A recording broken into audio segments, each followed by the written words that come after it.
आपल्या समोर येताना मी प्रिंट मीडिया समोर माझी प्रतिक्रिया दिलेली आहे। एकूणच हा अर्थसंकल्प म्हणजे अर्थ नसलेला संकल्प आहे। अर्थ दोन्ही अर्थाने, एक तर तिजोरीमध्ये पैसा नाहीये आणि यांच्या संकल्पाला पण काही अर्थ नाहीये। आचार्य अत्रे असते तर त्यांनी असं म्हटलं असतं की गेल्या 10,000 वर्षात एवढा बोगस अर्थसंकल्प मी पाहिला नाही। या सरकारने निवडणूक लढवताना ज्या काही घोषणा केल्या होत्या त्या घोषणा त्याची जाहिरात मी घेऊन आलेलो आहे आणि ही जाहिरात, या जाहिरातींपायी त्यावेळेला हजारो कोटी किंवा हजारो काय लाखो रुपयांची उधळण केली गेली आणि खाली एक वाक्य आहे, हे वाक्य आता बदलायला पाहिजे। त्याच्यात त्यांनी म्हटलं होतं केलंय काम भारी। आता या जर का जाहिरातीकडे आपण बघितलं तर आता ते वाक्य म्हणजे मारल्या थापा भारी आणि महाराष्ट्र केला कर्जबाजारी, अशी आत्ताची महाराष्ट्राची परिस्थिती आहे। एकूणच ज्या अपेक्षेने या सरकारच्या मते, कारण आमचं मत आहे हा जो त्यांचा विजय आहे निवडणुकांमधला, हा बोगस मतदान, ईव्हीएमचा घोटाळा, त्याच्यानंतर दुबार मतदार वगैरे वगैरे वगैरे सारांचे एकत्र तो परिपाक आहे। पण या सरकारला जे वाटतंय की महाराष्ट्रातल्या जनतेने बहुमताने त्यांना निवडून दिले, त्या बहुमताचा अपमान करणारा हा अर्थसंकल्प आहे। कारण त्याच्यामध्ये लाडक्या बहिणींना काही वाढीव जे 2100 रुपये देणार होते त्याचा काही आजच्या अर्थसंकल्पात उल्लेख नाहीये। शेतकऱ्यांना जसं आमच्या सरकारने, मला आठवते मी मुख्यमंत्री म्हणून नागपूरचं जे एकमेव अधिवेशन झालेलं पहिलं, त्या अधिवेशनात शेतकऱ्यांना मी कर्जमुक्तीची घोषणा नाही तर घोषणा करून अंमलबजावणी केली होती। या सरकारने त्या जाहिरातीत म्हटलेलं होतं की शेतकऱ्यांची कर्जमुक्ती करू, त्या कर्जमुक्तीबद्दल काही नाहीये। हजारो कोटी रुपये नुसते कॉन्ट्रॅक्टर, म्हणजे लाडक्या बहिणीबद्दल यांना काही प्रेम दिसलेलं नाहीये या अर्थसंकल्पात, मात्र कॉन्ट्रॅक्टरचं प्रेम यांचं तसंच कायम आहे किंवा ते वाढलेलं आहे। एकूणच हा अर्थसंकल्प हा लाडक्या कॉन्ट्रॅक्टरसाठी आहे आणि महाराष्ट्राला कर्जबाजारी करणारा पोकळ असा हा अर्थसंकल्प आहे। आम्ही आता असं ठरवतोय की या अर्थसंकल्पावरती तसं बोलण्यासारखं काहीच नाहीये। तर यावेळेला जरा भास्करराव आंबारस आपण वेगळी काहीतरी काय आपण पद्धत किंवा वेगळी प्रतिक्रिया नोंदवू। या जाहिरातींचा एक गठ्ठा आणि त्यांच्या तो जो दुसरा आहे ना त्यांचा ते जुमलानामा, त्या जुमलानाम्याची कॉपी या सरकारला आपण भेट देऊया। बाकी त्याच्यात काही बोलण्यासारखा याच्यातला काही भाग नाही, कारण जी पूर्वी कामं चालू होती त्याच कामात आम्ही पुढे काय करणार आहोत। आणि याच्यात एक गोष्ट मला विशेषतः सांगावीशी वाटते की जो उल्लेख केला गेला की मुंबईचा नवीन विमानतळ आणि जुना विमानतळ यांना जोडणारी मेट्रो, खरं ही मेट्रो अदानीने केली पाहिजे। कारण हे काम विमानतळ दोन्ही सगळे विमानतळे अदानीने दिलेले आहेत, त्याच्यामुळे हे काम अदानीने केलं पाहिजे।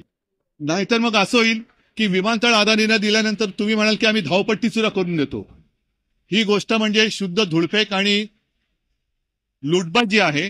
तर जी कामं, मी परत सांगतोय की ही कामं जी कॉन्ट्रॅक्टरच्या हिताची आहेत, आणि मी कालच म्हटलं, कारण देवेंद्र फडणवीस कारण नसताना त्यांनी माझा उल्लेख केला होता की कामांना स्थगिती द्यायला मी काही उद्धव ठाकरे नाही, तर हीच जी कामं जी मी होऊ दिली नसती, कारण केवळ मालकाच्या मित्राचे खिसे भरण्यासाठीची कामं माझ्या राज्याचं नुकसान करून मी होऊ दिली नव्हती आणि ती होऊ दिली नसती, त्यातलीच ही कामं आहेत। आणि एकूणच शेतकऱ्यांना हमी भावाचा कुठे उल्लेख नाहीये। लाडक्या बहिणींचा 30-31 हजार कोटीचा 36,000 कोटी केले, पण 2100 रुपये कधी देणार? म्हणजेच काय की उद्या सूर्य उगवणार आहे आणि मग सर्वांना प्रकाश मिळणार आहे। ह्याच्यात तुमचं कर्तृत्व काय? बरीच कामं ही सांगितली गेली, पण शिवभोजन बद्दल काय हे सांगितलं गेलेलं नाहीये। अशा अनेक गोष्टी या अर्थसंकल्पामध्ये नाहीयेत आणि अनेक गोष्टी ज्या अपेक्षित होत्या त्या देखील दिसत नाही। आम्हाला भांडावं लागते, उद्धव ठाकरे यांनी स्थगिती नाही, मी रद्द केला असता तो प्रकल्प, हे ठामपणाने सांगतो।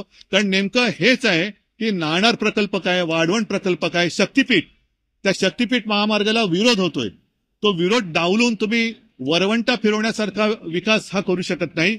मी नाणार प्रकल्प, जसं नाणारला आम्ही तो रद्द केला, करून घेतला, याचं कारण चांगले उद्योग गुजरातला, म्हणजे गुजरातला रांगोळी आणि आम्हाला राख, असा त्याचा अर्थ आहे की काय? राख रांगोळी याचा अर्थ म्हणजे रांगोळी तुम्हाला आणि राख आम्हाला, ही आम्ही राख पण तुम्ही घेऊन जा. त्याच्यामुळे नाणार तर आम्ही होऊ दिला नाहीच. असे कोणतेही राज्याच्या विकासाच्याच नव्हे तर पर्यावरणाचा नाश करणारे प्रकल्प, जसं आरेची कारशेड मी रद्दच करणार होतो आणि कांजूर मार्गाला जिथे आम्ही करणार होतो, बरोबर त्यांनी हे सरकार आल्यानंतर आरेची घाई करून कामं करून घेतली आणि ज्या कांजूर मार्गला आम्ही मेट्रोचं स्टेशन किंवा टर्मिनल आणणार होतो ती जागा अदानीच्या घशामध्ये टाकली. हेच तर मी म्हणतोय. पाणीपत असेल, आग्रा असेल, या इथं नवीन स्मारक आणि संभाजी महाराज सुरतेला खरं म्हणजे पहिलं स्मारक सुरतेला बांधायला पाहिजे, कारण जे गद्दार इकडे पहिलं त्यांचा स्टॉप तिकडे होता, तर तिकडे सुद्धा स्वराज्यासाठी छत्रपती शिवाजी महाराजांनी कशी सुरत लुटली होती हे दाखवणारं स्मारक सुरतेला पाहिजे. आणि यांनी संभाजी महाराज, छत्रपती शिवाजी महाराज यांच्या शौर्याच्या गोष्टी करू नये. त्यांनी इकडे तिकडे ते स्मारक जरूर करावी, त्याच्याबद्दल काही मी विरोध करत नाहीये, पण अरबी समुद्रातलं छत्रपती शिवाजी महाराजांच्या स्मारकाबद्दल एक चकार शब्द यांनी काढलेला नाहीये. सर, आता तुमची मुख्यमंत्र्यांबरोबर लॉबीमध्ये भेट झाली. काही लॉबिंग झालं नाही.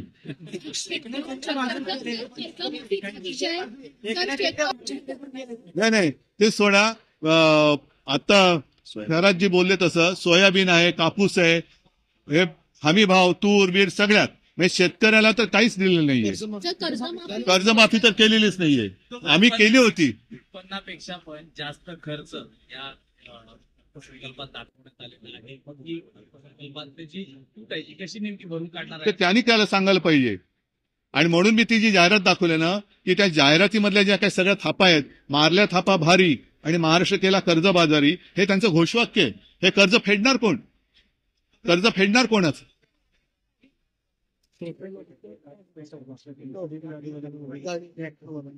जैसे पिछले साल मैंने कहा था कि बहुत सारे जरूरत जहां हो जरूर करे, विकास हम सबको चाहिए, लेकिन विकास भी उसका कुछ एक नियोजन होना चाहिए. आज मुंबई में किती 64,000 कोटी, क्या छोटी है अमाउंट? कहाँ करेंगे रास्ते, कहाँ करेंगे? मुंबई में देखिए, पूरे मुंबई में रास्ते है या नहीं है पता नहीं चल रहा है. तो हे नवीन नाही, हे सगळी जुनी कामांचं त्यांनी मोजून दाखवलं 64. हाँ, और वो भी जो पुराने कामें चल रही हैं वो भी उन्होंने गिना है उसमें. तो ये सारी जो कॉन्ट्रैक्ट है मेट्रो की काम, आज जरूरत है क्या? महाराष्ट्र के ऊपर कर्जा तो दिन ब दिन बढ़ते जा रहा है और मुंबई की स्थिति भी हालत खराब होती जा रही है.